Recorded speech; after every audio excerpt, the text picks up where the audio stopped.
शाम जिनकी नए झगड़ों में फसादों में कटी, रात बस खुदकुशी करने के इरादों में कटी, ऐसे कमबख्तों को मरने से बचा लूं तो हंसूं। भारत में रहना है तो भारत से प्यार करो, नहीं इस भारत से मुख मोड़ जाइए।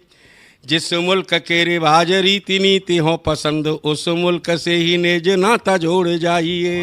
एक राजा ने मांग भरी फिर मेरा मस्तक फोड़ दिया।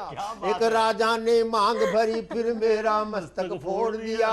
5 साल वाला गठबंधन 10 महीने में तोड़ दिया। सुलझा विवाद श्री राम जन्मभूमि वाला, बन रहा मंदिर है जय सिया राम की। नाच नर नारी झूम धरती को चूम चूम, देवगण बोले जय जय अयोध्या धाम की। तुमने गोकुल की गोपियों से अगर क्या बात है। प्रेम का व्याकरण पढ़ा, फर्क नहीं होता है राजा और भिखारी में, दोनों की सांसें काटी हैं समय की तेज कटारी ने। भारत के नौजवानों भारती पुकारती है, भेदभाव छोड़कर साथ साथ आइए। गाँव पे लगी है फिर भारती की लाज, आज सिंहनाद कर सोए राष्ट्र को जगाइए। दोस्तों नमस्कार, मैं डॉक्टर प्रवीण शुक्ल आपको प्रणाम करता हूं। सतमौला कवियों की चौपाल में आपका हार्दिक स्वागत करता हूं।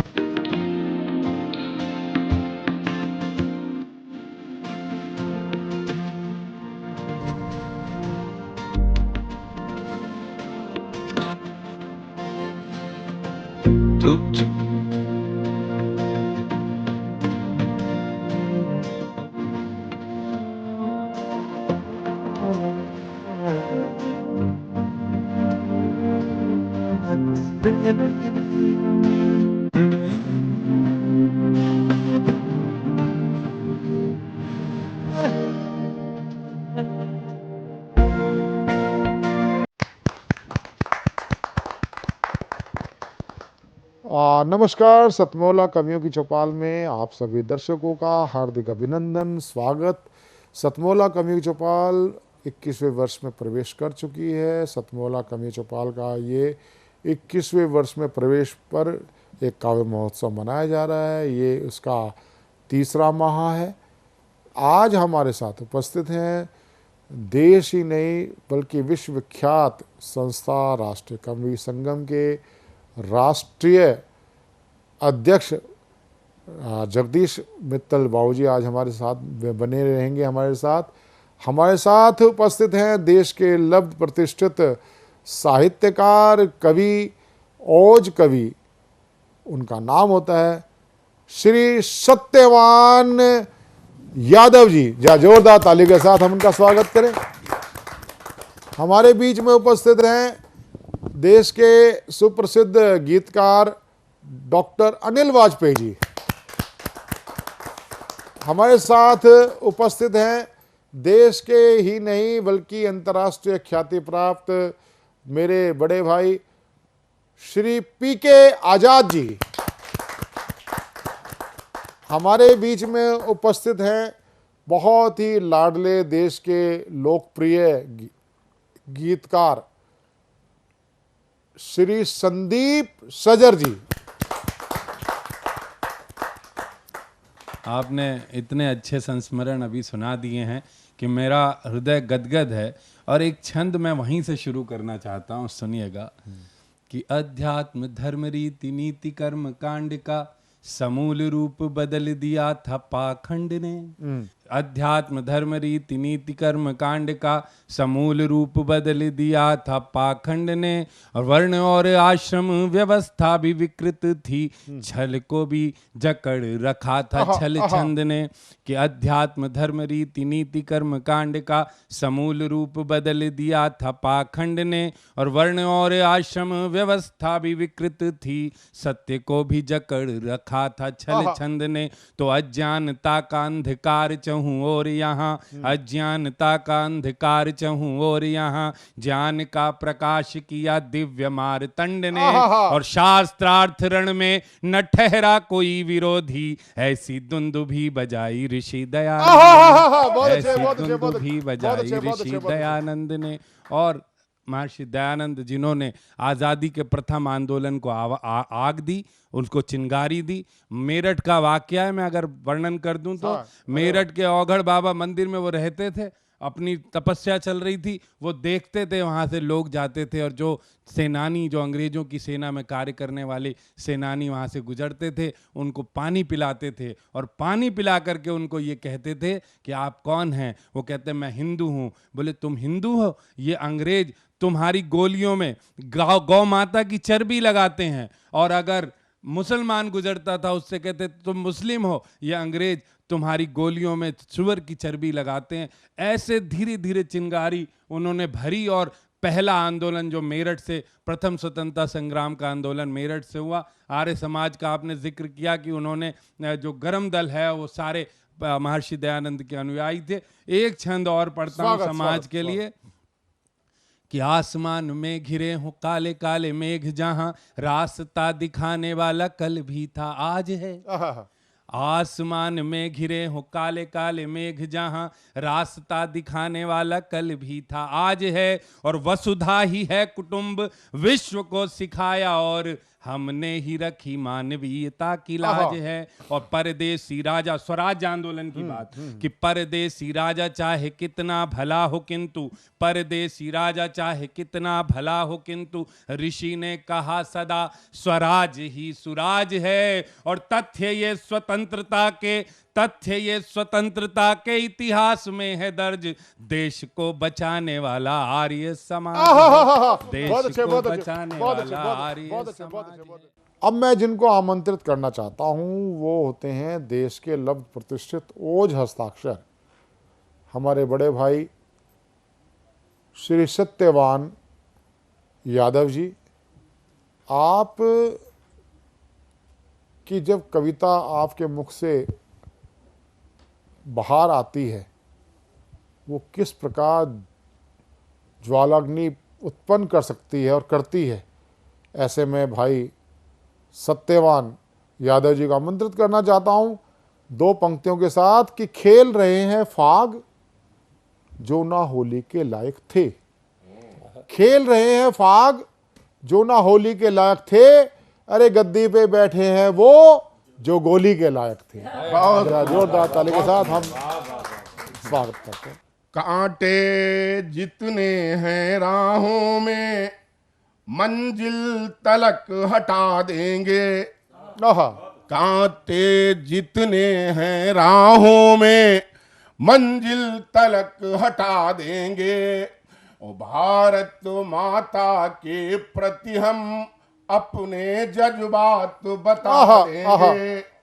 अगर कभी अवसर आया तो हम संकल्प उठाते हैं, मातृभूमि के इंच इंच पर तन मन प्राण मातृभूमि के इंच इंच पर तन मन प्राण लुटा देंगे। एक वेदना है मन में, उसको गाने जा रहा हूं। स्वागत आप लोगों के मन में भी स्वागत। अगर किसी उसका उचित प्रतिनिधित्व मिल नहीं पाता है तो मन में वेदना होती है, हो रही होगी ऐसी मैंने कल्पना की है। आप देखिएगा,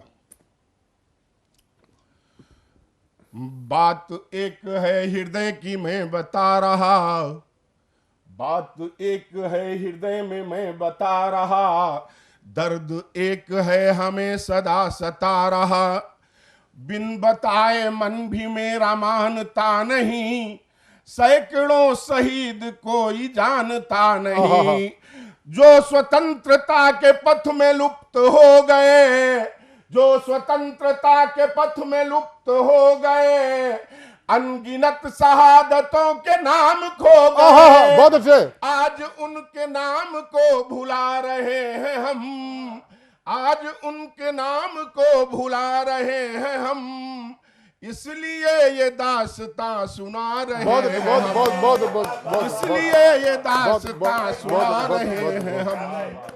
अपनी माँ के दूध रक्त पर जिन्हें गुमान था, अपनी माँ के दूध रक्त पर जिन्हें गुमान था, जो अनाम है उन्हें प्रणाम सत्यवान आहा, बहुत अच्छा, जो बहुत अनाम है बहुत अच्छा, उन्हें बहुत अच्छा। प्रणाम।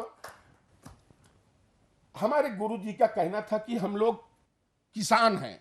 जैसे किसान तरह तरह की फसलें उगाता है, बीज उगाता है, बनाता है, रिप्लेसमेंट करता है नई नई प्रजातियों, उसी तरह हम किसान हैं। हमारा काम है नया नया शब्दकोश, नया नया विचार, नई नई विधा गढ़ना। हम जिस पैरामीटर पर पढ़ रहे हैं उस पैरामीटर पे आपको देश का कोई हिंदी कभी पढ़ता नहीं मिलेगा। हमारे सब पैरामीटर अलग हैं। इस विधा में आपको कोई पढ़ता ही नहीं मिलेगा देश में। बिल्कुल बिल्कुल। जो भी पढ़ूंगा वो सब अपनी विधा होगी, अपना शब्दकोश होगा, अपना विचार होगा। पंक्तियां प्रस्तुत करता हूं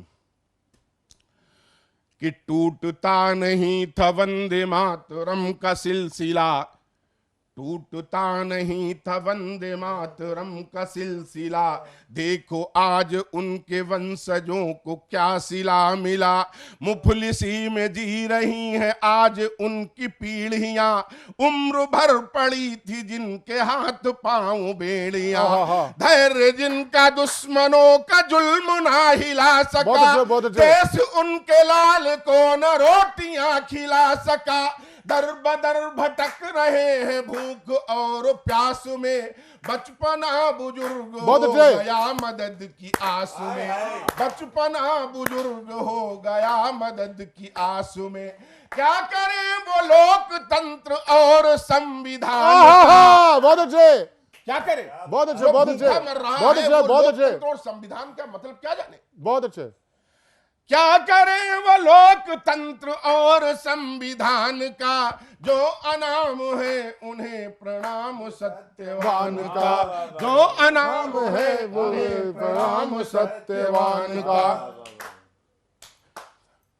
और एक छंद पढ़ता हूं इसका कि वंदे मातरम समग्र छंद हो गया, वंदे मातरम समग्र छंद हो गया, ध्येय काटना धरा के फंद हो गया, मातृभूमि पर मिटूंगा पंथ चुन लिया, अपनी अंतरात्मा की बात सुन लिया, प्राण दे दिए हमारे आपके लिए, भारती के पुण्य और प्रताप के लिए, जो हमारे देश के लिए जिए मरे, लेखनी हमारी उनकी वंदना करे, जो हमारे देश के लिए जिए मरे, लेखनी हमारी उनकी वंदना करे।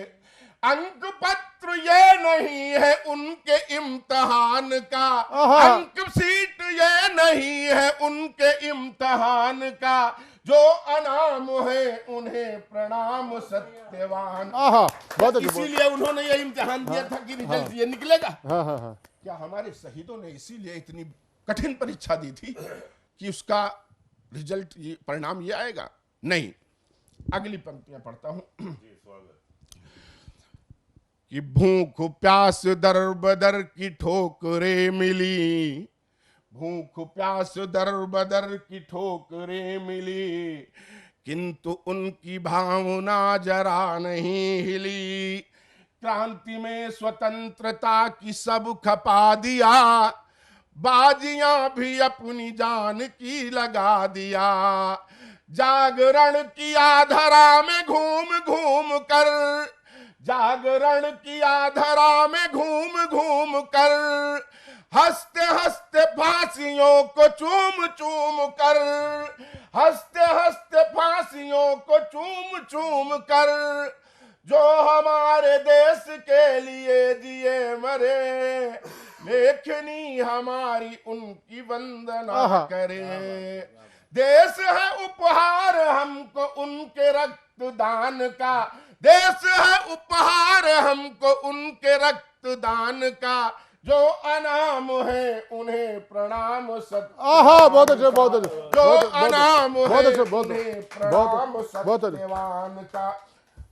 झाड़ियां गुलामी वाली काटते रहे, झाड़ियां गुलामी वाली काटते रहे, खाइयां स्वतंत्रता की पाटते रहे, शत्रुओं के बढ़ते पांव रोकते रहे, जुल्म के समंदरों को सोखते रहे, जुल्म के समंदरों को सोखते रहे। गोलियों के घाव अनेकों थे वत्स को, गोलियों के घाव अनेकों थे वत्स को, लेखनी प्रमाण कैसे दे प्रत्यक्ष को, हौसले विरोधियों के पस्त हो गए, जश्न ना मना सके वो अस्त हो गए, जश्न ना मना सके वो अस्त हो गए। लड़ रहे थे स्वप्न लेके देश के महान का, जो अनाम है उन्हें प्रणाम सत्यवान। बहुत अच्छे, बहुत अच्छे, बहुत अच्छे, सत्यवान का बहुत बहुत धन्यवाद। अभी धन्यवाद सतमोला अभी की चौपाल का बहुत धन्यवाद। जब सत्यवान जी हम आपको सुन रहे थे तो क्यों पीके आजाद भाई साहब ध्यान आ जाते हैं, उर्मिली शंखधर ध्यान आ जाते हैं, निर्भय हाथसी, और अब तुलना करना बड़ा अजीब अलग होता है कि भाई आप उनके जैसे हैं, वो आपके जैसे थे, लेकिन आपकी मौलिकता को प्रणाम, आपकी प्रस्तुति को प्रणाम, आपके पैरामीटर्स को प्रणाम। और मैं अब जिनको आमंत्रित करना चाहता हूं वो होते हैं देश के लब्ध प्रतिष्ठित गीतकार, मेरे बड़े भाई पीके आजाद जी।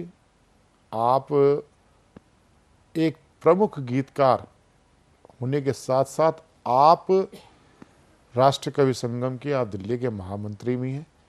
ये एक ऐसी संस्था है जो पालक और बालक की परंपरा का, गुरुकुलीय परंपरा का निर्वाह कर रही है। इसके ऐसे कर्ता धर्ता पीके आजाद जी को आज मैं एक बहुत ही श्रेष्ठ गीतकार के रूप में मैं आपके सामने प्रस्तुत करने जा रहा हूं। और दो पंक्तियां मुझे अपने पिताजी की ही स्मरण आ जाती हैं। कहूं क्या किस तरह से जिंदगी को जी लिया मैंने, घुटन सुई चुभन धागा, लबों को सी लिया मैंने, लबों को सी लिया मैंने, लबों को सी लिया मैंने। बहुत बहुत आभार। एक गीत मैं, और आपका आदेश है मैं पढ़ता हूँ। पिताजी माताजी का गीत सुना तो मैं पिताजी का गीत पढ़ देता हूँ। स्वागत। उससे पहले एक मुक्तक। स्वागत। वतन में अमन कायम हो, कहीं पर भी न दंगा हो, हर एक भूखे को रोटी हो, हर एक प्यासे को गंगा हो, हर एक भूखे को रोटी हो, हर एक प्यासे को गंगा हो। जीऊं मैं देश की खातिर, मेरे दिल की तमन्ना है, जीऊं मैं देश की खातिर, मेरे दिल की तमन्ना है। सफर जब आखिरी हो तो कफन मेरा तिरंगा। वाह वाह वाह वाह। सफर जब आखिरी। बहुत अच्छा, बहुत अच्छा, बहुत अच्छा। गीत इतना सा है, 2.5 मिनट का गीत है और 30 सेकंड की उसकी ये भूमिका है कि एक छोटा बच्चा है जिसके पिता सेना में शहीद हो गए, लेकिन उस बच्चे को शहादत का भी अर्थ नहीं पता। उसे नहीं पता कि उसके पिताजी अब इस दुनिया में नहीं रहे, वो नहीं जानता कि अब उसके पिताजी कभी नहीं आएंगे। उसे लगता है उसके घर का कुछ माहौल बदला बदला सा महसूस करता है, तो उसे अपने पापा की याद आती है, अपने पिताजी की याद आती है। वो अपने पिताजी की तस्वीर के सामने खड़े होकर पूरे घर का वर्णन कर रहा है। और मैं इस चैनल के माध्यम से ये भी कहना चाहता हूँ प्रवीण भैया कि हम लोग जब हमारे कोई बच्चा, बेटा, भतीजा, भाई बॉर्डर पे शहीद होता है तो उसकी अंत्येष्टि के समय में हम हजारों लाखों की संख्या में पहुंच जाते हैं, लेकिन उसके 6 महीने बाद हम उसके परिवार से कभी संवाद करने की कोशिश करते हैं क्या? कभी उसके घर में झांकने का प्रयास करते हैं क्या? एक घर में मैंने झांकने का प्रयास किया और वहां से क्या वो बच्चा अपने पिताजी की तस्वीर के सामने खड़ा है, वो बातें कर रहा है, उस बातचीत को गीत बनाने का प्रयास हुआ है। कितना सफल हुआ हूं संदीप भाई? खुशियों से भर जाता था घर जब तुम छुट्टी आते थे, छोटी और मैं खूब खेलते, कितने खिलौने लाते थे। इतने दिन से कहाँ गए कुछ नहीं बताते हो, पिताजी क्यों नहीं आते हो, पिताजी क्यों नहीं आते हो। दादी गुमसुम सी रहती है, अब नहीं डांट लगाती है। और दादियाँ बच्चों को किस तरह से डांटती है, अगली पंक्ति में वो एक इशारा देना चाहता हूं। वो खुद कुछ नहीं कहती पोते पोती को, उसको एक धमकी देती है। दादी गुमसुम सी रहती है, अब नहीं डांट लगाती है, तेरे पिता से पिटवाऊंगी कह कर नहीं डराती है। कभी कभी बूढ़ी आंखों से गंगा जमुना बहती है, हम तंग भी करते हैं तो बस हमसे इतना कहती है। मान भी जाओ बच्चों मुझे क्यों इतना सताते हो, पिताजी क्यों नहीं आते हो, बताओ क्यों नहीं आते हो। अपनी माँ के बारे में बताता है। पहले खुश रहती थी माँ, अब खोई खोई रहती है, रात रात भर रोती, दिन भर सोई सोई रहती है। मैं कुछ पूछूं तो बस मुझको सीने में भर लेती है, चित्र तुम्हारा देखती रहती, उत्तर कुछ ना देती है। समझ नहीं पाता हूँ माँ को क्यों तड़पाते हो, पिताजी क्यों नहीं आते हो, बताओ क्यों नहीं आते हो। घर में एक कुंवारी बुआ है और उसने अपनी बुआ को अपनी माँ के साथ छोटी छोटी बातों पे मीठी मीठी लड़ाइयाँ लड़ते हुए देखा है, लेकिन पिछले कुछ समय से वो शब्द बंद है, उसकी भी शिकायत करता है। बुआ को देखो अब वो माँ से बिल्कुल भी नहीं लड़ती है, मेरी शरारत पर भी मुझको वो थप्पड़ नहीं जड़ती है। राखी वाले दिन जाने क्यों फपक फपक कर रोई थी, रोते रोते आंख सुजाली, भूखी ही जा सोई थी। अभी जाओ अब तो कितनी राह दिखाते हो, पिताजी क्यों नहीं आते हो, बताओ क्यों नहीं आते हो। और एक परिवार, गांव के परिवार का एक मनोविज्ञान और बताता हूं। जिस परिवार का बड़ा बेटा सरकारी सेवा में चला जाता है, बाप ने परिवार के मुखिया होने के नाते बागडोर संभाल रखी होती है, उस परिवार का छोटा बेटा थोड़ा सा स्वच्छंद हो जाता है और उसे सब कहते हैं तू आवारा होता जा रहा है सुधर जा, तू आवारा होता जा रहा है सुधर जा। वो छोटा सा बच्चा किस वैज्ञानिकता से बात कर रहा है, गीत देखिएगा। छोड़ आवारा गर्दी चाचा, रोज खेत पर जाते हैं, आहा, पहले से भी ज्यादा ही अब मुझ पर प्यार लुटाते हैं। बहुत सुंदर। छोड़ आवारा गर्दी चाचा रोज खेत पर जाते हैं, पहले से भी ज्यादा ही अब मुझ पर प्यार लुटाते हैं। दादाजी बीमार बहुत हैं, घर से नहीं निकलते अब, हुक्का पीना छोड़ दिया है, नहीं किसी से मिलते अब। घर में सब हैं दुखी बहुत, क्यों समझ न पाते हो, पिताजी क्यों नहीं बहुत अच्छा, बहुत अच्छा, बहुत अच्छा, आते बहुत हो? अच्छा। तो ऐसे ही बड़े लोकप्रिय गीतकार हमारे पुराने साथी डॉक्टर अनिल वाजपेयी जी को मैं आमंत्रित करना चाहता हूं इस भाव के साथ कि आज जहां श्रृंगार जब पढ़ा जाता है तो उस श्रृंगार के अंदर श्रृंगार ना होकर कुछ और होता है।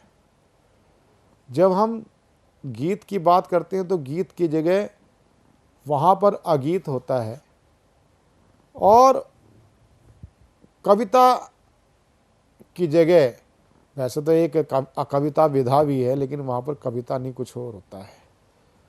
उस भ्रम को दूर करने के लिए, एक सार्थक गीत के लिए, कुछ गीतों के लिए मैं आमंत्रित करना चाहता हूँ देश के लव प्रतिष्ठित गीतकार डॉक्टर अनिल वाजपेयी जी को। जोरदार तालियों के साथ हम उनका स्वागत करें। डॉक्टर अनिल वाजपेयी। नमस्कार। आज किसी अगर हम बच्चे से पूछते हैं कि तुम्हारा नायक कौन है, तो कोई फिल्मी नकली नायकों को अपना हीरो बताता है, जबकि हमारे नायक पंडित राम प्रसाद बिस्मिल, चंद्रशेखर आज़ाद, भगत सिंह, ये हमारे नायक हैं। प्रस्तुत है एक कविता भगत सिंह पर। 28 सितंबर को उनकी हम लोग जन्म दिवस मनाते हैं, तो आइए एक रचना हम आप तक पहुंचाते हैं, सुनिएगा। कि पश्चिम की आंधी से छाया चारों ओर अंधेरा था, हरे पेड़ की डाली पर गिद्धों का हुआ बसेरा था। धीरे धीरे कदम बढ़ाए भारत की राजधानी में, जय चंदों ने सुमन बिछाए कौओं की अगवानी में। धरती भारत की जलती थी सूरज के अंगारों में, प्रेम शांति के पाठ बह गए ब्रह्मपुत्र की धारों में। किंतु तभी एक सुमन खिला धरती के मान सरोवर में, उसी सुमन की मैं मित्रों आज कहानी कहता हूँ, उसी सुमन की मैं मित्रों आज कहानी कहता हूँ, उसी सुमन की मैं मित्रों आज कहानी कहता हूँ। रंगे बसंती चोले की मैं आज कहानी कहता हूँ, रंगे बसंती चोले की मैं आज कहानी कहता हूँ। कि गोरों की चालों से ही नदियों का पानी लाल हुआ, घृणित इरादों के कारण ही घायल माँ का भाल हुआ। पैरों में जाफर जैसों ने रखी इनके पगड़ी थी, इन्हीं के कारण भारत माता जंजीरों में जकड़ी थी। उधर फिरंगी सत्ता मद में चूर चूर हो सोता था, उधर फिरंगी सत्ता मद में चूर चूर हो सोता था। इधर लाडला भारत माँ का बंदूकों को बोता बहुत अच्छा, बहुत अच्छा, इधर लाडला बहुत अच्छा, बहुत भारत अच्छा, माँ का बहुत अच्छा, बहुत अच्छा, बहुत बंदूकों को अच्छा, बोता था। बहुत अच्छा, बहुत अच्छा। ताल तलैये सूखे ऐसे सावन आग बरसते थे, कोयल गाना भूल गई और चंदन जहर उगलते थे। मदहोशी भी खत्म हुई तब भंवरों की इन गुंजन में, देश की माटी गूंज उठी तब इनकलाब के गर्जन में। इनकलाब की भाषा की, इनकलाब की भाषा की, इनकलाब की भाषा की मैं आज कहानी कहता हूँ। रंगे बसंती चोले की मैं आज कहानी कहता हूँ, बसंती चोले की मैं आज कहानी कहता हूँ। कि कुंभकर्ण की नींद थी उनकी जाके मैंने तोड़ा था, कुंभकर्ण की नींद थी उनकी जाके मैंने तोड़ा था, कुंभकर्ण की नींद थी उनकी जाके मैंने तोड़ा था। इसीलिए असेंबली में बम को मैंने फोड़ा था, इसीलिए असेंबली में बम को मैंने फोड़ा था। आज का ये आगाज लिखा अंजाम वो कल को आएगा, मेरे हर एक खून का कतरा इनकलाब को लाएगा। खुद के कंधे जीवन जिया यही तो जीवन साजा है, औरों के कंधे पर तो उठता सिर्फ जनाजा है। मेरे सीने में जो जख्म, किसी ने उसको पागल कहा, किसी ने आतंकवादी कहा, किसी ने सिरफिरा कहा, किसी ने दीवाना कहा, जब किसी ने उसको पागल कहा तो वो आज़ादी का परवाना, आज़ादी का दीवाना, फांसी के बहुत फंदे को बहुत चूमते अच्छे। हुए पंक्तियां पढ़ रहा था, गीत पढ़ रहा था, गजल पढ़ रहा था। कौन सी पंक्तियां थी? ये 2 पंक्तियां भगत सिंह की, जिसको मैंने कविता में ढाला। ये मेरे सीने में जो जख्म वो फूलों के गुच्छे हैं, मेरे सीने में जो जख्म वो फूलों के गुच्छे हैं, मेरे सीने में जो जख्म वो फूलों के गुच्छे हैं। हमको तुम पागल रहने दो, हम पागल ही अच्छे हैं। बहुत हमको अच्छा, तुम पागल बहुत अच्छा, रहने बहुत दो, अच्छा, हम पागल बहुत ही अच्छा, बहुत अच्छे हैं। सुख सुविधाओं का मैंने किया कभी भी गौर नहीं, सुख सुविधाओं का मैंने किया कभी भी गौर नहीं, सुख सुविधाओं का मैंने किया कभी भी गौर नहीं। मेरे लिए तो भारत माँ से बढ़कर कोई और नहीं, मेरे लिए तो भारत माँ से बढ़कर कोई और नहीं। देशभक्ति के नशे में मैंने सारा जीवन झूम लिया, देशभक्ति के नशे में मैंने सारा जीवन झूम लिया, देशभक्ति के नशे में मैंने सारा जीवन झूम लिया। इसीलिए हंस करके मैंने फांसी फंदा चूम लिया, इसीलिए हंस करके मैंने फांसी फंदा चूम लिया। हरे और सफेद रंग में उनके ज़हन में फांसी के फंदे को चूमते हुए उनके ज़हन में ये 3 रंग वाला तिरंगा था कि हरे और सफ़ेद रंग में केसरिया को घोला है, हरे और सफ़ेद रंग में केसरिया को घोला है, हरे और सफ़ेद रंग में केसरिया को घोला है। इसीलिए शरीर पर मेरे रंगा बसंती चोला है, इसीलिए शरीर पर मेरे रंगा बसंती चोला है। पर्वत सागर आसमान में उनके एक नारे से पूरा देश जाग गया था। 33 करोड़ लोग जाग गए थे। अगर आप लोग जागे, हम लोग जागे, तो आने वाली पीढ़ी जागेगी। कौन सा नारा था? सुनिएगा कि पर्वत सागर आसमान में गूंजा है बस यही निनाद, पर्वत सागर आसमान में गूंजा है बस यही निनाद, पर्वत सागर आसमान में गूंजा है बस यही निनाद। इनकलाब है जिंदाबाद, इनकलाब है जिंदाबाद, इनकलाब है जिंदाबाद, इनकलाब है जिंदाबाद। इनकलाब की भाषा की, इनकलाब की भाषा की, इनकलाब की भाषा की मैं आज कहानी कहता हूँ, रंगे बसंती चोले की मैं आज कहानी कहता हूँ। बसंती चोले की। बहुत अच्छा, बहुत अच्छा। मिलते हैं छोटे से कमर्शियल ब्रेक के बाद। पंकज पांडे, प्रशांत अवस्थी, पूजा भारद्वाज, ज्योति सागर के साथ कमर्शियल ब्रेक के बाद। सीएम साहब, हमारे 30 विधायक अपोजिशन पार्टी में चले गए, अब आप सीएम नहीं रहे। सतमौला। तो अब नया सीएम कौन बन रहा है? Tell me. सतमौला खाओ, कुछ भी पचाओ। साथियों, अंतराल के बाद में एक बार फिर से स्वागत है आपका अपने मनपसंद कार्यक्रम सतमौला कवियों की चौपाल में। अभी हम देश के उन शीर्षस्थ कवियों को, कविता प्रेमियों को सुन रहे थे जिनको देख करके आज देश के कई युवा अपनी लेखनी को आवाज़ देना शुरू किए हैं। साथियों, आज हमारे बीच में अंतराल के बाद में कई ऐसे लोग एकत्रित हैं जिन्होंने कविता की कखागा से शुरुआत की, तो आज वह भी कविता के क्षेत्र में अपनी विधा से एक विशेष पहचान बनाए हुए हैं और उसी पहचान में गीतों की, गज़लों की बात करते हैं। तो सबसे पहले मैं बुलाना चाहता हूँ मुंबई से पधारे हुए उत्तम द्विवेदी जी को, जिनकी एक पुस्तक भी प्रकाशित हुई जिसका नाम होता है नेह का मेघ। तो आइए इस नेह के मेघ में छुपी हुई कविताओं और गीतों को सुनते हैं उत्तम जी की आवाज़ में। आप सबकी जोरदार तालियों से मैं स्वागत करता हूँ उत्तम द्विवेदी जी का। जी धन्यवाद जी। मैं एक मुक्तक और 2 रचनाएं अपनी प्रस्तुत करता हूँ। स्वागत। तमन्ना है तुम्हें लिख दूँ, तमन्ना है तुम्हें लिख दूँ, मैं अपनी तमन्ना है तुम्हें लिख दूँ, मैं अपनी प्रिय कहानी में गाऊँ तो सिर्फ तुम्ही को, गाऊँ सिर्फ तुम्ही को अपनी कविता की रवानी में। हर पन्ने पर अंकित हो, हर पन्ने पर अंकित हो, नाम तेरा बस मेरे संग, हर पन्ने पर अंकित हो, नाम तेरा बस मेरे संग, पढ़ूं मैं नित उसी पुस्तक को अब अपनी जिंदगानी में। एक दूसरी रचना जो इसी पुस्तक से है जी।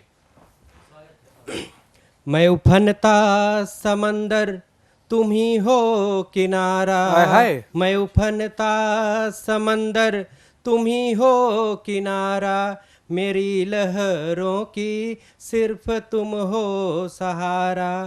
मैं उफनता समंदर तुम ही हो किनारा, मेरी लहरों की सिर्फ तुम हो सहारा। मैंने है तुमको अपना जीवन बनाया, मैंने है तुमको अपना जीवन बनाया, संभालो मुझे अब न छोड़ो बेसहारा। मैं उफनता समंदर तुम ही हो किनारा, मेरी आँखों में बसी, मेरी आँखों में बसी सिर्फ तुम रोशनी, मेरी आँखों में बसी सिर्फ तुम रोशनी। रहो संग मेरे अब न करो अंधियारा, मैं उफनता समंदर तुम ही हो किनारा, सिर्फ तुम ही हो मेरे ख्यालों में हर पल, सिर्फ तुम ही हो मेरे ख्यालों में हर पल, ख्वाबों में भी सिर्फ तुम्हें है पुकारा। मैं उफनता समंदर तुम ही हो किनारा, उत्तम तेरी चाहत बढ़ गई इस कदर की, उत्तम तेरी चाहत बढ़ गई इस कदर की, हर तरफ है मैंने तुम्हें ही निहारा। मैं उफनता समंदर तुम ही हो किनारा, मेरी लहरों की सिर्फ तुम हो सहारा। एक डमरू घनाक्षरी का मैं सुना रहा हूँ जो अमात्रिक रचना है जी, इसमें मात्रा नहीं होती और सुनिएगा, श्रृंगार की है। जी जी। नटखट मन हर वह नटखट मन हर, नटखट मन हर वह नजर लखत यस, वचन कहत जस चमन हसत। नटखट मन हर वह नजर लखत यस, वचन कहत जस चमन हसत। बजत रहत तव कर धन छन छन, बजत रहत तव कर धन छन छन, लटकत मच लचकत मटकत कमर जब चलत। नटखट मन हर वाह नटखट मन हर, गगन घहर घर गगन घहर घन सम लट लटकत, गगन घहर घन सम लट लटकत, लख ललकत जन जब लट झटकत। नटखट मन हर वह नटखट मन हर, पहनत नव नव पहनत नव नव पट तन चमकत, पहनत नव नव पट तन चमकत। कहर सहत नर मन मदन ढहत, मन मदन ढहत। नटखट मन हर वह नटखट मन हर। धन्यवाद। बहुत ही शानदार आपने कविताएं पढ़ी और मैं यही कहना चाहता हूं कि कृपया आप पर विशेष घेरेबंदी की आवश्यकता है। पहली कविता में आपने रोशनी का जिक्र किया और दूसरी कविता में उसकी लट पट झट खट और लास्ट में आपने उसके पट यानी कि वस्त्रों का भी वर्णन किया है। भाई ये विचारणीय है। हम तो आपकी शिकायत नहीं कर रहे हैं, कविताएं बहुत अच्छी थी, लेकिन भाव जो है वो अपने आप में जो संकेत दे रहे थे वो भाभी जी समझेंगी आपको। और इसी श्रृंगार की कविता के साथ हमारे बीच में सनातन की बात करने के लिए भारत देश में समय समय पर लोगों ने गाथाएं गाई हुई हैं और उन्हीं गाथाओं में से एक महाभारत की गाथा का काव्यांश लेकर के हमारे बीच में एक बहुत ही होनहार युवा कवि, जो कि उसकी कविताओं पर मत जाइएगा, हो सकता है महाभारत की कविता पहली बात तो वो पढ़ रहा है तो वजन यहाँ से बढ़ जाता है, और वो जूडो कराटे भी जानता है तो इससे उसका वजन और बढ़ता है। अगर आपने उसके कविताओं को पढ़ने या सुनने में गुस्ताखी की तो कराटे वालों से भैया बचकर रहिएगा, खास तौर से जो उसके मित्र बंधु हैं। मैं उन्हीं से कहता हूँ कि आइए आमंत्रित करते हैं अपने भाई आशुतोष दांगी को, आप सबकी जोरदार तालियों के माध्यम से। मैं अपनी कविता काव्यांश को दर्शाने का प्रयास करता हूँ। तो कुछ इस प्रकार से कुरुक्षेत्र के रण का सुंदर चित्रण दर्शाने का प्रयास किया है मैंने। आपकी भावनाओं तक पहुँचे तो आशीर्वाद दीजिएगा जी। कि एक युद्ध छिड़ा हुआ है कुरुक्षेत्र की भूमि पर, रथी महारथियों की भीड़ सजी है इस मरुस्थल की भूमि पर। अब देखिए, इसको काल के दृष्टिकोण से इस बात को समझते हैं हम कि एक और धर्मराज की सेना मन में धर्म की ज्योत जलाए हुए, और दूजी ओर हस्तिनापुर की कुरु सेना बाहुबल और असंख्य महारथियों से भरे हुए। अब इसको देखिए महाराज युधिष्ठिर क्या सोचते हैं, इस बात पे विचार करते हैं कि या तो आज धर्म बचेगा या अधर्म के सिर ताज चढ़ेगा। या तो आज धर्म बचेगा या अधर्म के सिर पर ताज चढ़ेगा। मन में दुविधा बड़ी है ये। फिर जैसे ही ये दुविधा आती है वे भगवान श्री कृष्ण की ओर देखते हैं कि किंतु माधव के होते हुए धर्म कभी ना झुक पाएगा। जो झुकेगा ध्वज धर्म का तो स्वयं बंसी वाला चक्र उठाएगा। बहुत सुंदर, बहुत सुंदर। तो देखिए, अब भगवान जैसे ही वो देखते हैं तो वहां पे भगवान श्री कृष्ण अर्जुन के रथ पे विराजमान होते हैं। तो अब अर्जुन की मनोदशा को समझिए, जिनके सारथी स्वयं भगवान श्री कृष्ण हैं जी। कि इतने में व्याकुल होकर अर्जुन बोले, हे गिरधर रथ को हाँको दोनों सेनाओं के मध्य में। अब अर्जुन क्यों दोनों सेनाओं के मध्य में जाना चाहते हैं, इस बात को समझिए कि आज मैं दर्शन कर लूं इन महावीरों के, अब के पश्चात ऐसा सौभाग्य ना आएगा फिर कभी मेरे जीवन में। जन्मेंगे वीर कई लेकिन इनसे वीर नहीं होंगे। महारथियों का जन्म तो होगा हर युग में, किंतु आज के पश्चात ऐसे वीरों की जमघट फिर कभी नहीं होगी किसी युग में। जो ही वासुदेव भगवान श्री कृष्ण रथ को मध्य में ले जाते हैं, फिर वहां अर्जुन के हृदय में प्रश्न उठने लगते हैं। अब उनको सुनिए कि जो ही रथ मध्य में पहुंचा, एक प्रश्न फिर जागृत होने लगा अर्जुन के मन में कि अब व्याकुल हो अर्जुन का हृदय उठा कि ये मेरे सभी संबंधी हैं, मैं इनके रक्त का प्यासा कैसे हो जाऊं। इनमें से कुछ गुरुजन मेरे हैं, कुछ की गोदी में मैंने अपना बचपन गुजारा है। इनके सबों पे कैसे राज सिंहासन भोगूंगा। इससे अच्छा तो ये होगा माधव, मैं महलों को छोड़ वन में रह लूंगा जी। अब युद्ध भूमि में विचार की स्थिति बन गई, और भगवान श्री कृष्ण को क्यों विश्व का सबसे बड़ा प्रेरणा स्रोत बोला जाता है, इस बात को समझिएगा कि ऐसी दुविधा की स्थिति में फिर विश्व गुरु का ज्ञान आरंभ हुआ। मानव के सुख दुख जीवन का वो सत्य वचनों का फिर अमृत पान हुआ। अब भगवान श्री कृष्ण क्या कहते हैं, अब सुनिए कि हे अर्जुन किसे समझते हो तुम अपना, ये गुरुजन, ये सगे संबंधी, ये सभी धर्म के शत्रु हैं, और धर्म के शत्रु हैं ये स्वयं ही हमारे शत्रु हैं। ये है कुंती नंदन याद करो वो दिन, जिस दिन भरी सभा में कुलवधु द्रौपदी बुलवाई थी। इन्हीं तुम्हारे सगे संबंधियों ने लाक्षागृह में आग लगवाई थी। भूल गए शायद तुम इनके प्रपंच। भीमसेन को इन्होंने ही विष की खीर खिलाई थी।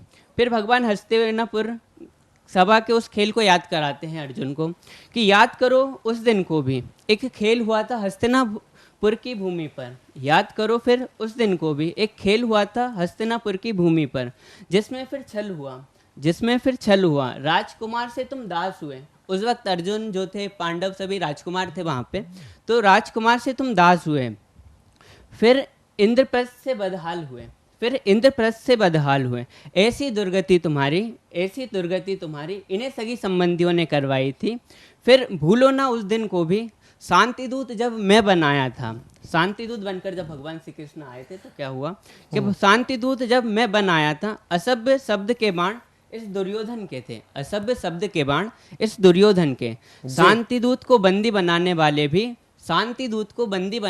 भी सगे संबंधी तुम्हारे थे।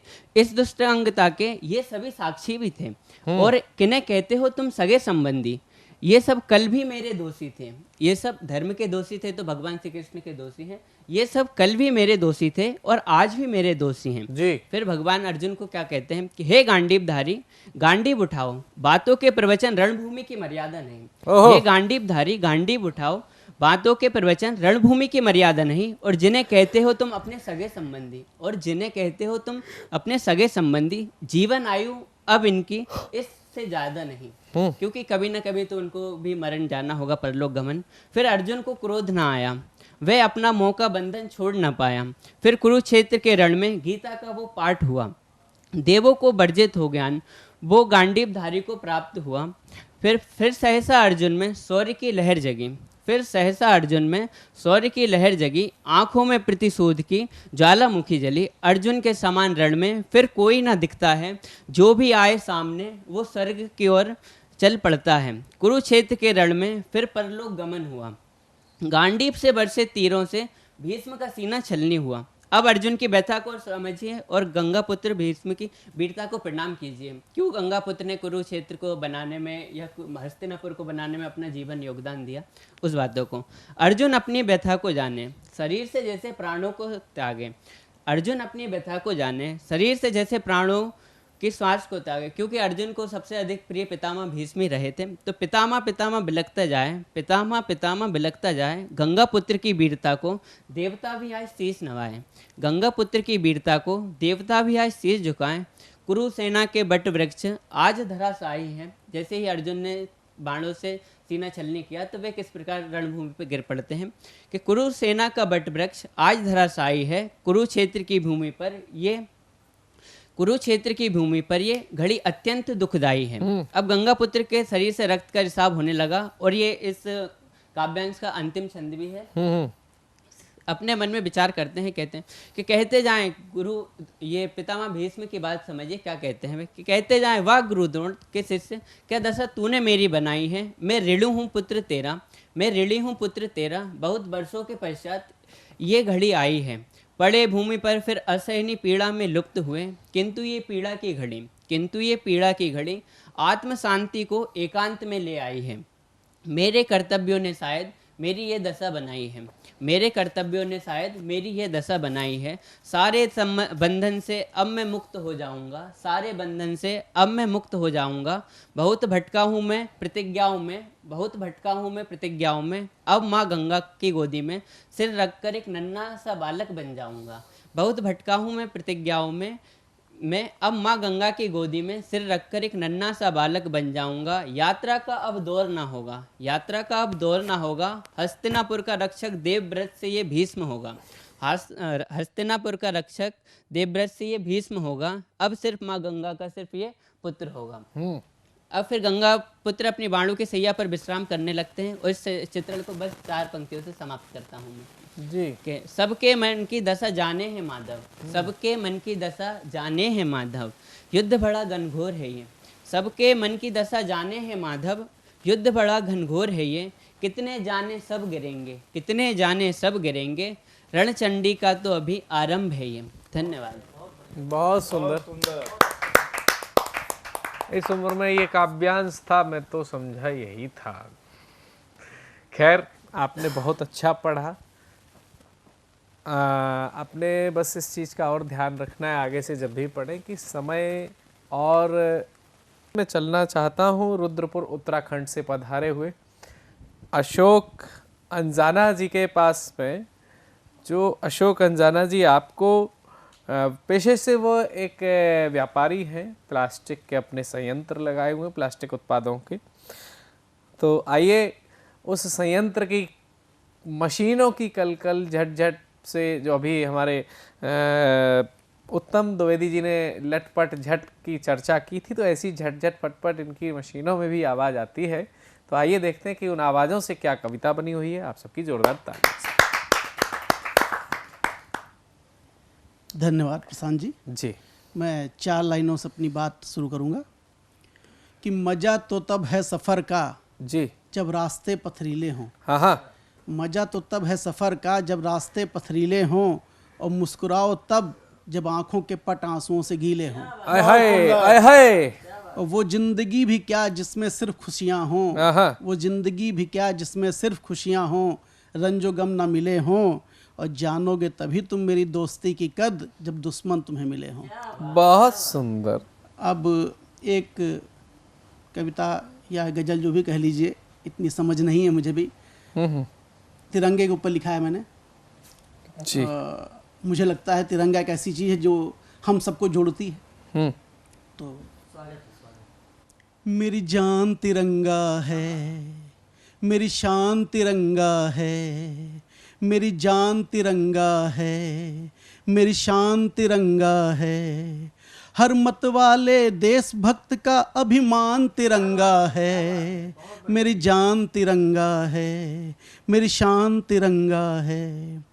और जात पात ऊंच नीच जो पल में बिसराए, जात पात ऊंच नीच जो पल में बिसराए, कांधे से कांधा जोड़े वो भगवान तिरंगा है, मेरी जान तिरंगा है, अभिमान तिरंगा है। पूरब पश्चिम उत्तर दक्षिण, पूरब पश्चिम उत्तर दक्षिण सब हैं भाई भाई, पूरब पश्चिम उत्तर दक्षिण सब हैं भाई भाई, अब हर हिंदुस्तानी की पहचान तिरंगा है, मेरी जान तिरंगा है, मेरी शान तिरंगा है। और देश न अब झुकने देंगे, देश न अब झुकने देंगे, देश न अब मिटने देंगे, और गद्दारों के सीने पर जो लहराए वो संधान तिरंगा है, और मेरी जान तिरंगा है। अंतिम 2 पंक्तियों का आपका ध्यान चाहूंगा प्रशांत जी, जिसके लिए पूरी कविता लिखी गई है। और राष्ट्र प्रेम का दीप जलाए, और राष्ट्र प्रेम का दीप जलाए, खेत रहे जो सीमा पर, और राष्ट्र प्रेम का दीप जलाए, खेत रहे जो सीमा पर, हर उस बलिदानी का परिधान तिरंगा है, मेरी जान तिरंगा है, मेरी शान तिरंगा है, अभिमान तिरंगा है।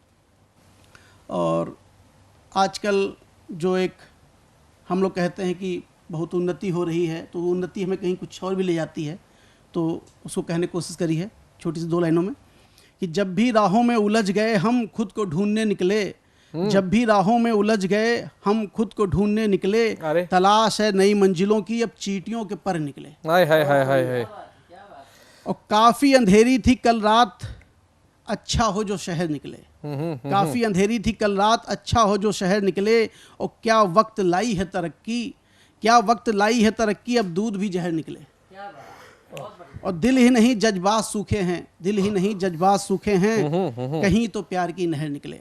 बहुत वाह। अंतिम 4 पंक्तियों से विदा चाहूंगा जी कि सबको अपने हिस्से का आसमान चाहिए, सबको अपने हिस्से का आसमान चाहिए, पेट भर रोटी और सर को मकान चाहिए जी, जो समझे दर्द सबका वो इंसान चाहिए, और इस धरा को फिर से एक भगवान चाहिए।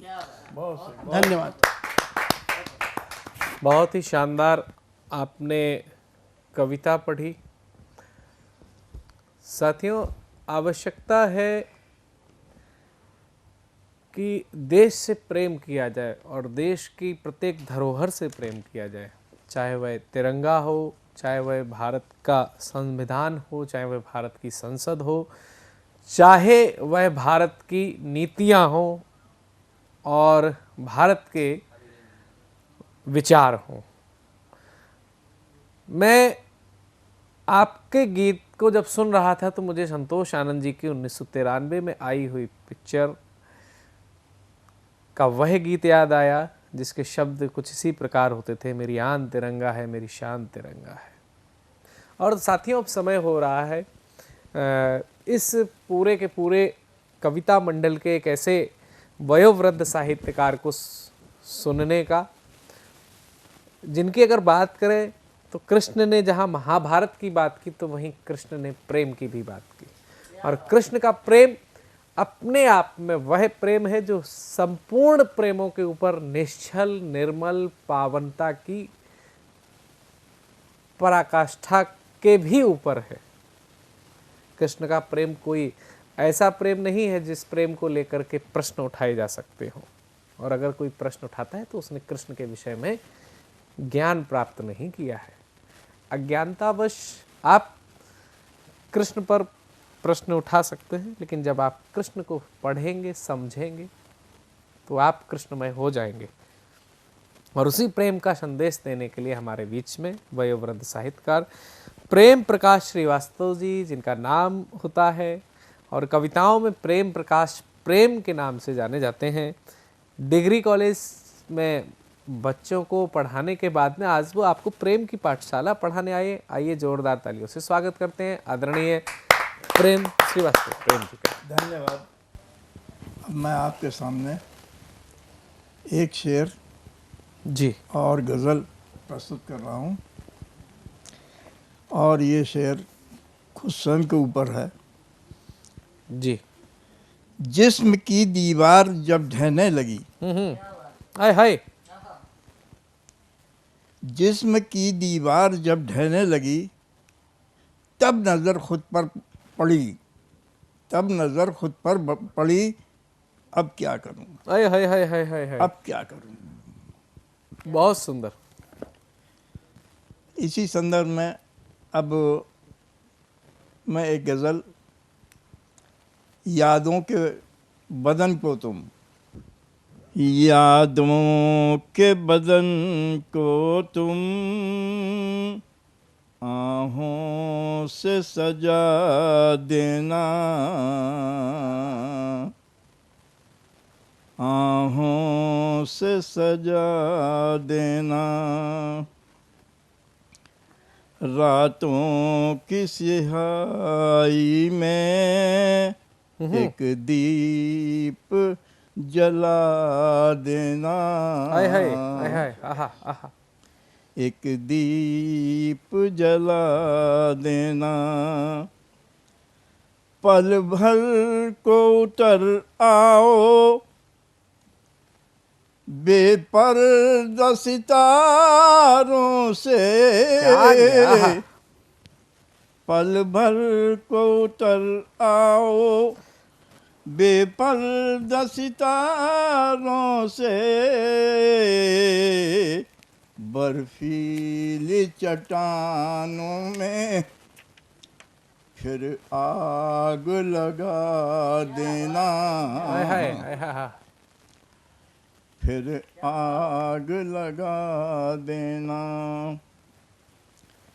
मिल जाए किताबों में जब चांद का सूनापन,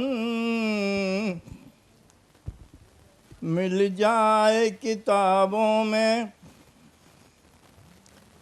जब चांद का सूनापन, तो नाम मेरा लेकर आवाज लगा देना, आवाज। आशा का हिमालय भी गल गल के हुआ पानी, आशा का हिमालय भी गल गल के हुआ पानी, और सिंधु के अंतर में 100 ज्वार उठा देना। हाय हाय हाय हाय। बहुत सुंदर बहुत सुंदर। तेरे ही ख्यालों ने पाला है जिसे निश दिन, तेरे ही ख्यालों ने पाला है जिसे निश दिन, उस आस के पक्षी को एक रूप नया देना, एक रूप। वाह। काजल के भवन सूने, सूने हैं झरोखे भी, काजल के भवन सूने, सूने हैं झरोखे भी, इन सूने से महलों में एक दर्द बसा दे। लिखना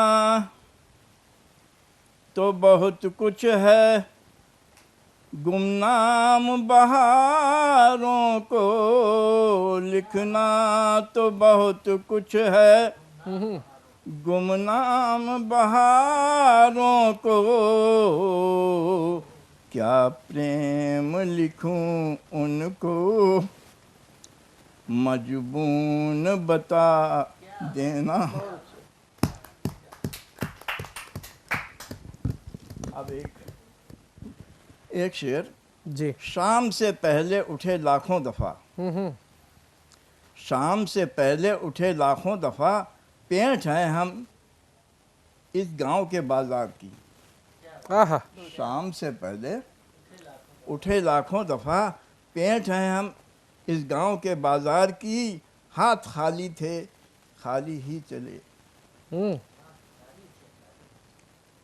सैर करके हम तेरे संसार की। हाय हाय हाय हाय। कल्पना के नगर हम सजाते रहे, रूप की हाट में जान लुटाते रहे, कल्पना के नगर हम सजाते रहे,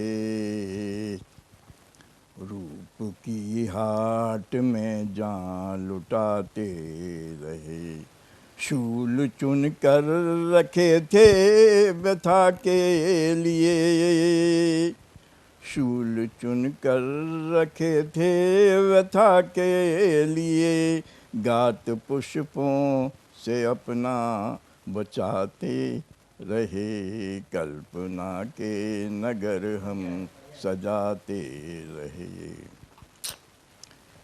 नींद में होश में शाम से भोर तक, नींद में होश में शाम से भोर तक, दीप दिल के जलाते बुझाते,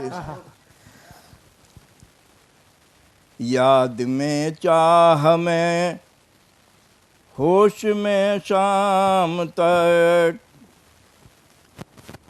याद में चाह में दर्द की राह पर, गीत लिखते रहे गुनगुनाते रहे, कल्पना के नगर हम सजाते रहे। दूर से पास से, दूर से दर्द ने जब पुकारा हमें, दूर से दर्द ने जब पुकारा हमें, पाँव उठते न थे हम उठाते, दूर से पास से झील के पार से, सांझ बनकर मुझे तुम बुलाते रहे, कल्पना के नगर हम सजाते रहे। हाय हाय हाय हाय।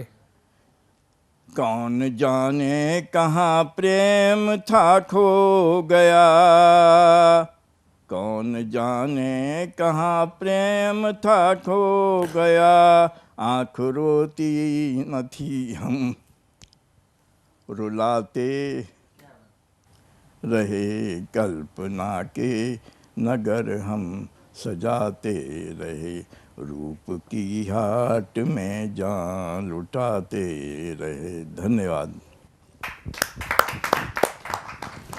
बहुत ही, ये इसके लिए शब्द ही नहीं है कि कैसे आपके इस काव्य पाठ को पूरा किया जाए। जिस भावों की शुरुआत के लिए कहा था मैंने कि कृष्ण का प्रेम क्या है, वह प्रेम आपकी कविताओं और आपके भावों दोनों में झलका। मैं सिर्फ इतना ही कहना चाहता हूँ कि कुछ चीज़ें बिना कहे कहीं जा सकती हैं। शायद आपके इस कविता पाठ के लिए हर दर्शक बिना कहे बहुत कुछ कह रहा होगा। इसी क्रम में मैं अगले कवित्री के रूप में मैं एक ऐसी कवित्री को बुलाना चाहता हूँ जिन्होंने भारत संचार निगम लिमिटेड में अपनी सेवाएं दी, साथ ही साथ देश और विदेश के कई मंचों पर अपनी हिंदी कविता की छाप छोड़ी और वहाँ से सम्मानित और पुरस्कृत भी हैं। मैं बुलाना चाहता हूँ प्रयागराज से पधारी हुई प्रीता वाजपेयी जी को। आप सबकी जोरदार तालियों के माध्यम से। राष्ट्रभक्ति की 4 पंक्तियां और आपके बीच। हमारा मन ये कहता है तिरंगा शान से फहरे, मोहब्बत के सुकूनों के अमन के रंग हो गहरे। चलो इस बार ऐसे भी नमन कर ले शहीदों को, कहीं भी देश में आतंक का साया नहीं ठहरे, कहीं भी देश में आतंक का साया नहीं ठहरे। कुछ पंक्तियां श्रृंगार की पढ़ के मैं एक गजल पढ़ना चाहती हूँ जी। किसी की याद क्या आई घटाएं रात भर रोई, किसी की याद क्या आई घटाएं रात भर रोई, हमारी देह झुलसा कर हवाएं रात भर रोई, तुम्हारे प्यार का चंदा जरा सी देर ही चमका, इधर ये दिल बहुत रोया वफाएं रात भर रोई। क्या बात है, वाह। इधर ये दिल बहुत रोया वफाएं रात भर रोई। एक छोटी सी गजल आपके बीच जी, स्वागत है। जिंदगी ने किए वो सितम, जिंदगी ने किए वो सितम, मौत लगने लगी मोहतरम, जिंदगी ने किए वो सितम, मौत लगने लगी मोहतरम। और अगला शेर, आलमे हिज्र के से कहे, आलमे हिज्र के से कहे, रूह बेचैन है आँख नम, हाय हाय, रूह बेचैन है आँख नम। अगले शेर पर आप सबका ध्यान चाहती हूँ जी। हम न छोड़ेंगे राहे वफा, हम न छोड़ेंगे राहे वफा, लख कर ले ये दुनिया सितम, हाय हाय। लाख कर ले ये दुनिया सितम। और एक सच्चा शेर, झूठ दुनिया को रासा गया, झूठ दुनिया को रास आ गया, सच कहा हो गया सर कलम। हाय हाय, जिंदाबाद, वाह वाह। सच कहा हो गया सर कलम। बहुत अच्छा। अगला शेर भी देखें। हाँ हाँ। बारगाहे मोहब्बत है ये, बारगाहे मोहब्बत है ये, सर नहीं कीजिए दिल को खम, सर नहीं कीजिए दिल को खम। और मक्ता हाजिर करती हूँ। मंजिलें ढूंढती हैं उन्हें, मंजिलें ढूंढती हैं उन्हें, हौसले जिनके हों हर कदम, हौसले जिनके हों हर कदम। बहुत शानदार। एक एक शेर बड़े तसल्ली से तराशा गया लग रहा है।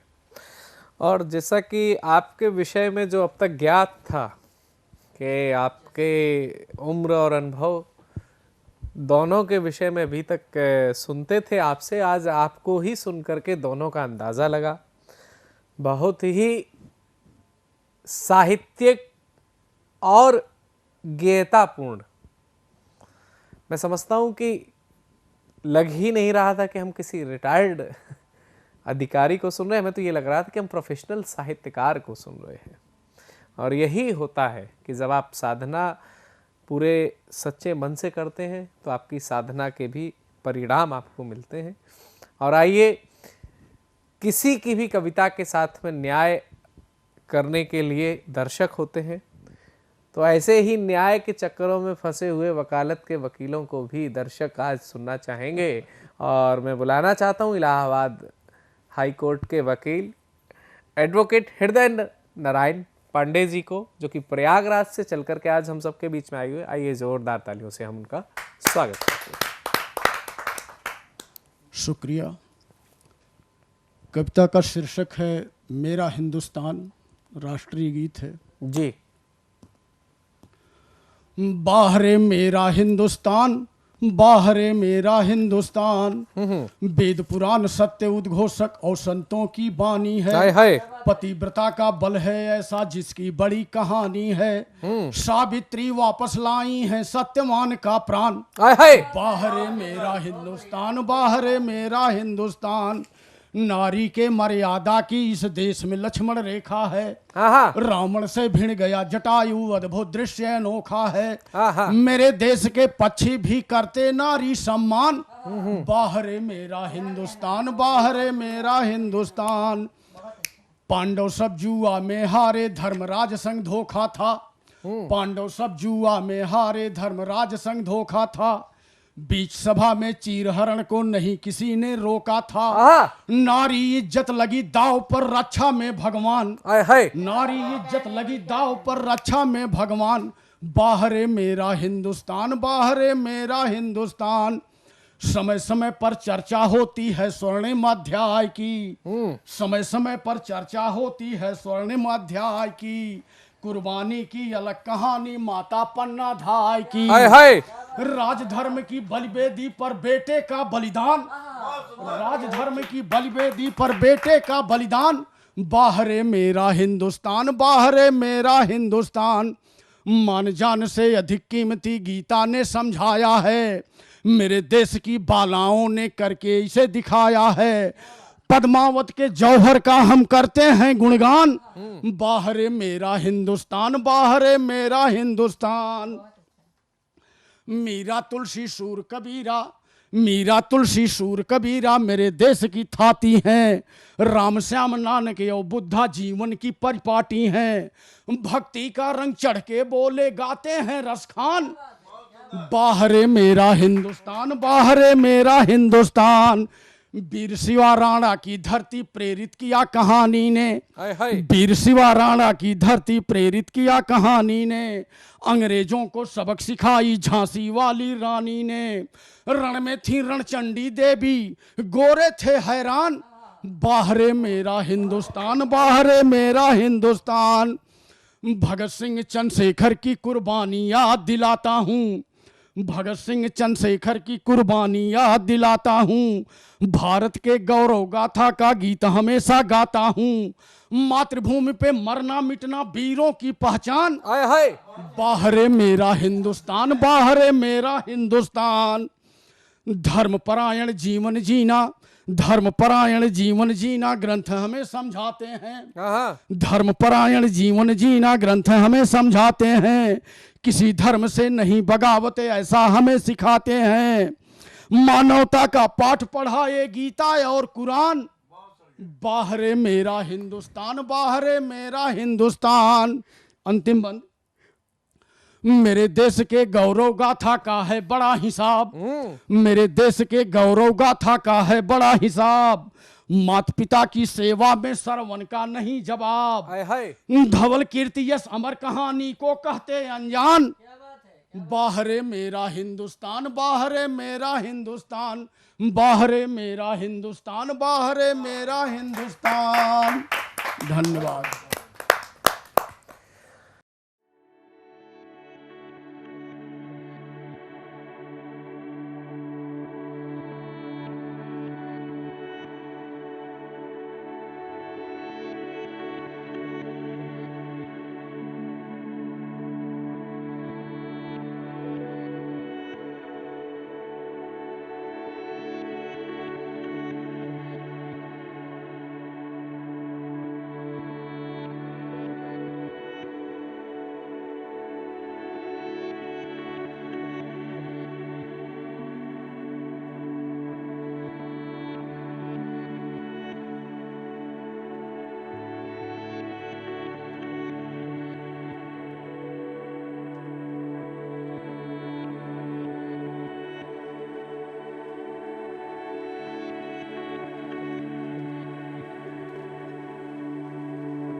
नमस्कार दोस्तों, मैं अनिल मित्तल, चेयरमैन सतमोला ग्रुप।